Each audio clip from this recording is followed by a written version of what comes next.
നിർത്തലാക്കുക. മരണപ്പെട്ടവരുടെ ആശ്രിതർക്ക് 50 ലക്ഷം രൂപ നഷ്ടപരിഹാരം നൽകുക. മരണപ്പെട്ടവരുടെ ആശ്രിതർക്ക് 50 ലക്ഷം രൂപ നഷ്ടപരിഹാരം. ഇൻക്ലാബ് സിന്ദാബാദ്, ഇൻക്ലാബ് സിന്ദാബാദ്, ഇഎസ്എസ് സിന്ദാബാദ്, ഇഎസ്എസ് സിന്ദാബാദ്, ഇൻക്ലാബ് ഇൻക്ലാബ് ഇൻക്ലാബ് സിന്ദാബാദ്, ഇൻക്ലാബ് ഇൻക്ലാബ് ഇൻക്ലാബ് സിന്ദാബാദ്.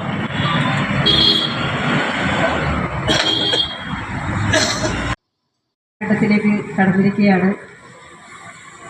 ഇന്ന് ഗോത്ര സംഘടിപ്പിച്ചിരിക്കുന്ന ഈ ഉപവാസ സമരം ഒരു സൂചനാ സമരം എന്നതാണ്. ഞങ്ങൾ ഉന്നയിച്ചിരിക്കുന്ന